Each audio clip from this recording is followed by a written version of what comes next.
মালিকের কাছে অভিযোগ করে বলছেন, ও আব্দুল ওয়াহিদ, সন্ধ্যা হলে তোমার গোলাম কোথায় যায় তুমি কি জানো?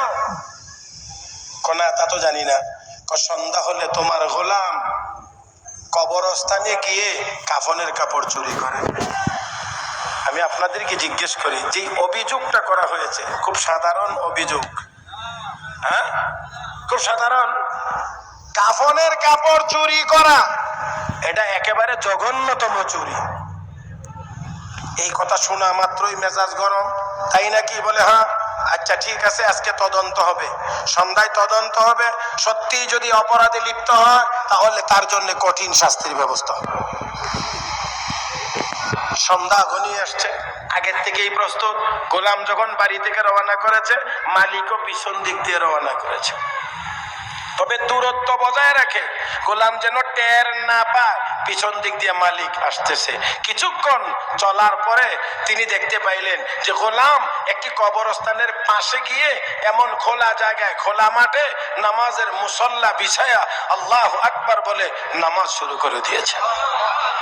আর একটু মহব্বতে, গোলামের বিরুদ্ধে অভিযোগ কি? কি শুধু চুরি? কাফন চুরি খুব সাধারণ চুরি। এখন কি গিয়ে দেখেন কি করে, নামাজ পড়ে, মিলে না।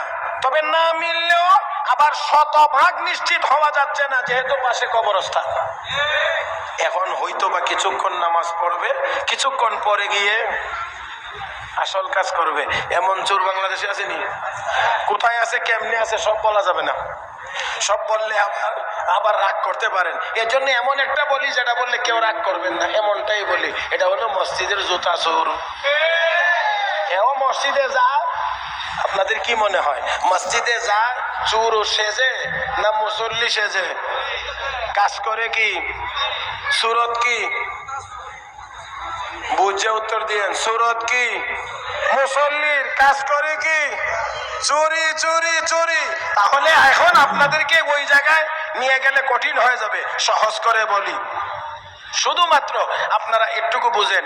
নামাজি চুরি করে, নামাজি চুরি করে, নামাজি চুরি করে না, চোর নামাজি সাজে। ভালো করে বলেন, নামাজি চুরি করে না, চোর নামাজি সাজে। আমার ভাইয়েরা, হক্কানি উলামায়ে কেরাম সন্ত্রাসের সাথে সম্পৃক্ত না, সন্ত্রাসীরা হুজুর সাজে।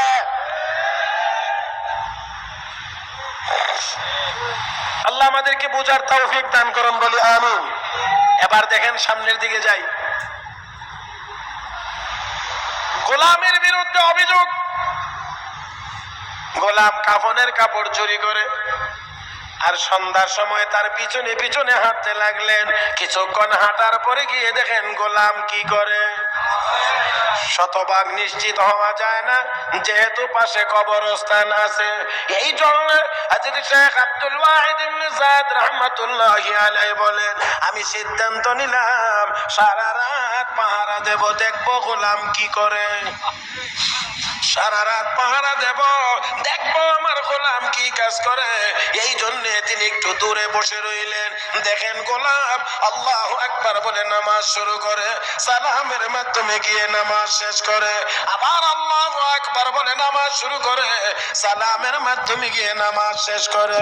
এমনি ভাবে শুধু নামাজ আর নামাজ, নামাজ আর নামাজ। রাত্রটা একেবারেই শেষ প্রান্তে চলে গেছে। এবার নামাজ শেষ করে গোলাম হাত তুলে আল্লাহর কাছে দোয়া করে, মালিক, দুনিয়ার জীবনে তুমি আমাকে একজন মালিকের অধীনস্থ করে দিয়ে রেখেছো, এই জন্য সারাটা দিন তোমার কদমে সেজদায় পড়ে থাকতে পারি না। চিৎকার মেরে কোন আল্লাহু আকবার। যে গোলাম সারা রাত মালিকের কদমে সেজদা দিল, যেই গোলাম সারা রাত মালিকের কদমে সেজদা দিল, সেই গোলাম হাত তুলে দোয়া করে, আল্লাহ দুনিয়ার জীবনে একজন মালিকের অধীনস্থ করে দিয়ে রেখেছো, এই জন্য সারাটা দিন তোমার কদমে সেজদা দিতে পারি না। ও মালিক, রাতের বেলা তোমার দরবারে হাজিরা দেই, তারপরেও আবার শর্ত হলো মালিকরে একটি করে স্বর্ণ মুদ্রা দেওয়া লাগে। ও মালিক, আমার কাছে স্বর্ণের কোনো ভান্ডার নাই, স্বর্ণের কোনো খনি নাই, আজকের রাতের বিনিময়ে মালিকরে যেই স্বর্ণ মুদ্রাটি দেওয়া লাগবে দয়া করে তুমি ব্যবস্থা করে দাও। হযরত শাইখুল হাদিস জাকারিয়া রাহমাতুল্লাহি আলাইহি লিখেন, শেখ আব্দুল ওয়াহিদ ইবনে যায়েদ বলেন, আমি তাকায় রইলাম, এখানে কোনো মানুষ এসেছে এমন কোনো টের পাই নাই, কাউকে আমি দেখি নাই। তাকিয়ে দেখলাম আমার গোলামের মুনাজাত শেষ হওয়ার আগে আগে স্বর্ণ মুদ্রা আমার গোলামের হাতে হাজির হয়ে গেছে। এত দ্রুত বান্দার চাহিদা পূরণ করার ক্ষমতা কার আছে? সব জবানে একসাথে বলেন, কার আছে? তাহলে যে মালিক এত স্বল্প সময়ে বান্দার চাহিদা পূরণ করতে পারে, সেই মালিকের বান্দা, সেই মালিকের গোলাম, কোন মানুষ কোনদিন তার চাহিদা পূরণের জন্য কোন বাবার দরবারে যাইতে পারে না।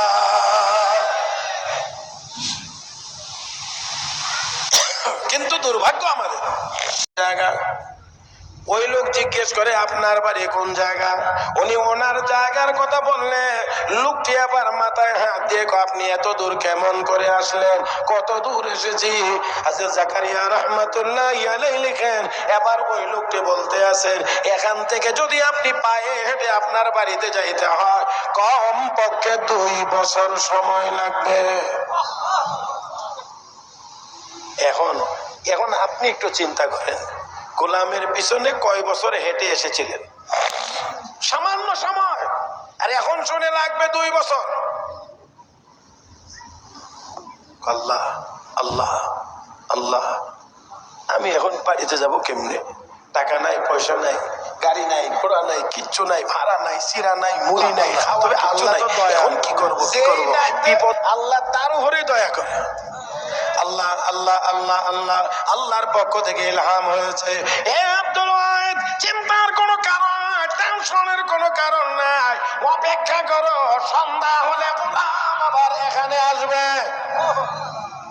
সন্ধ্যা হলে গোলাম এখানে আবার আসবে। অপেক্ষা করতে লাগলেন, সন্ধ্যার সময় আবার গোলাম হাজির হয়ে গেছেন।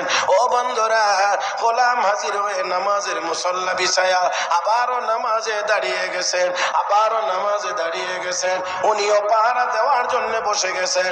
দেখতে পাইলেন গত রাতের মতোই আজকে সারা রাত শুধু নামাজ আর নামাজ। নামাজ শেষ করে গোলাম হাত তুলে দোয়া করে, আল্লাহ আজকের রাতের বিনিময়ে যেই স্বর্ণ মুদ্রা আমাকে দেওয়া লাগবে ওই স্বর্ণ মুদ্রাটা আমাকে দিয়ে দাও। আজকেও তাকিয়ে দেখতে পাইলাম গোলামের মুনাজাত শেষ হয় নাই, স্বর্ণ মুদ্রা হাতে হাজির হয়ে গেছে। গোলাম স্বর্ণ মুদ্রা পাইয়া বাড়ির দিকে যখন রওনা করেছে, আমিও তার পিছনে পিছনে হাঁটতে লাগলাম। যাওয়ার সময় যতক্ষণ, আসার সময় ততক্ষণ হাঁটার পরে দেখতে পাইলাম 2 বছরের রাস্তা পার হইয়া আমি আমার বাড়িতে হাজির হয়ে গেছি। ও মুসলমান, ও মুসলমান, একটু খেয়াল করে দেখেন, একটু খেয়াল করে দেখেন। আচ্ছা, শেখ আব্দুল ওয়াহিদ ইবনে যায়েদ এখন চিন্তা করেন, আমি কোথায় আর আমার গোলাম কোথায়? আল্লাহু আকবার গান, আমি কোথায় আর আমার গোলাম কোথায়? এবার আল্লাহর দরবারে কান্না শুরু হয়ে গেছে। ও বন্ধুরা, গোলামের উসিলা মালিকের তওবার ব্যবস্থা হয়ে গেছে। আল্লাহ রাব্বুল আলামিন ওই ব্যক্তিটাকে জগৎ বিখ্যাত আল্লাহর ওলি বানিয়ে দিয়েছেন। আমি আপনাদেরকে জিজ্ঞেস করি, মনে চায়? হ্যাঁ, আরো জোরে কর না, মনে চায়? মনের ভিতরে এই মহব্বত রেখেন, কাবা নসিব হইতে পারে দেখা। আর যদি কারো কারো মতে বিরোধিতা মনের ভিতরে থাকে, তাহলে জিন্দেগিতে নসিব যাক।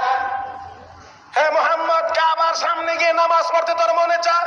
কজি হযরত অবশ্যই। কত ওযু করে রেডি হয়। মোহাম্মদ ইবনে আলী হাব্বাক বলেন, আমি ওযু করে রেডি হইলাম, আমি প্রস্তুত হইলাম। ওস্তাদ প্রস্তুত হইলেন, এবার সামনে দাঁড়াইলেন ওস্তাদ, আমি দাঁড়াইলাম পিছনে। আমাকে কয় মোহাম্মদ চোখ বন্ধ কর। বন্ধ করলাম, পরবর্তী নির্দেশ না দেওয়া পর্যন্ত চোখ খুলবে না। ঠিক আছে, খুলবো না। আমার পিছনে পিছনে হাঁট। মুহাম্মদ ইবনে আলী হাব্বাক বলেন, আমি হযরতের পিছনে পিছনে হাঁটতে লাগলাম। মাত্র কোণে 14টা কদম দেওয়ার পরে এবার হাফেজ জালালউদ্দিন সৈয়দী বলেন, মুহাম্মদ চোখ খোল। চোখ খোলার পরে দেখলাম উস্তাদ শাগরেদ দুজন কাবা শরীফের সামনে হাজির। শেষ করতাম। জি, আমিও তো অপেক্ষা করতে আছি কোন সময় বলবেন, আমিও শেষ করব। এই কথাটাই শেষ কথা। মুহতারাম হাজিরিন, তিনি বলেন দুইজনে নামাজ পড়লাম, ইবাদত বন্দি করলাম মন ভরে। এবার ফেরার পালা। আবার বললেন চোখ বন্ধ কর। বন্ধ করলাম, হাঁটতে শুরু করলাম। 13 বা 14 কদম দেওয়ার পরে দেখলাম, বললেন চোখ খোল। খুললাম, খোলার পরে দেখলাম উস্তাদ শাগরেদ দুজন আমাদের বাড়িতে গন্তব্যে হাজির হয়ে গেছে। এবার আপনাদেরকে শেষ কথা আবারও জিজ্ঞেস করি, শান্তি ইবাদতের পথে না দুনিয়ার পথে? ইবাদতের পথে। আল্লাহ রাব্বুল আলামিন এই কথাই বলেছেন, মান আমিলা সালিহাম মিন যাকারিন আও উনসা ওয়া হুয়া মুমিন। ঈমানদার হোক, পুরুষ হোক আর মহিলা হোক, যদি নেককার হয়ে যাও, ফালানুহইয়ান্নাহু হায়াতান তাইয়্যিবা, অবশ্যই পবিত্র জীবন লাভ করবা, শান্তিময় জীবন লাভ করবা। আর পরকালে ওয়ালানাজজিয়ান্নাহুম আজরাহুম বিআহসানি মা কানু ইয়ামালুন, দুনিয়ার জীবনে যে আমল করবা তার চেয়ে উত্তম বদলা আমি আল্লাহ জান্নাতের মাধ্যমে তোমাকে দান করব। আল্লাহ রাব্বুল আলামিন আমাদের সবাইকে ঈমানদার হওয়ার পাশাপাশি পরিপূর্ণ নেককার হওয়ার মাধ্যমে দুনিয়ার জীবনে পবিত্র জীবন তথা শান্তিময় জীবন, পরকালে জান্নাতি জীবন অর্জন করার তৌফিক দান করুন। মহব্বতের সাথে সবাই বলি আমিন।